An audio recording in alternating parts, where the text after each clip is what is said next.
இப்போ நம்ம டிஸ்கஸ் பண்ண போற டாபிக் வந்து கொரோனரி ஆர்டரி டிசீஸ். கொரோனரி ஆர்டரிஸ்னா ஹார்ட்டுக்கு ரத்தத்தை கொண்டு சேர்க்கக்கூடிய ரத்த தமனிகளின் பேர் கொரோனரி ஆர்டரிஸ். அந்த கொரோனரி ஆர்டரிஸ்ல போய் கொழுப்பு படிதல் தான் கொரோனரி ஆர்டரி டிசீஸ் அப்படின்னு சொல்றோம். அதுதான் மாரடைப்புக்கு காரணமாகும். ஸோ இந்த கொரோனரி ஆர்டரி டிசீஸை எப்படி நம்ம கண்டுபிடிக்கிறது? முதல், ஹார்ட் அட்டாக் ஏற்படும் போது நமக்கு கண்டிப்பாக அதோட நோயின் அறிகுறிகள், சிம்டம்ஸ் அண்ட் சைன்ஸ்ன்னு சொல்லுவோம், அது ரொம்ப ரொம்ப முக்கியம்.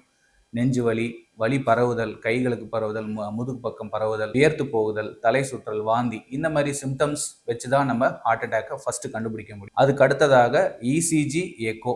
அதுக்கப்புறமும் கண்டுபிடிக்க முடியல அப்படின்னா கார்டியாக் என்சைம்ஸ் அப்படிங்கிற பிளட் டெஸ்ட்டை வச்சு நாங்கள் கன்ஃபார்ம் பண்ணி இது ஹார்ட் அட்டாக் தான் உறுதிப்படுத்துவோம். ஸோ ஹார்ட் அட்டாக் மாரடைப்பு ஏற்படும் போது இந்த சில முக்கியமான அறிகுறிகள் மற்றும் இசிஜி, எக்கோ, பிளட் டெஸ்ட் இதன் உதவி மூலமா நம்ம ஹார்ட் அட்டாக்கை கண்டுபிடிக்கிறோம்.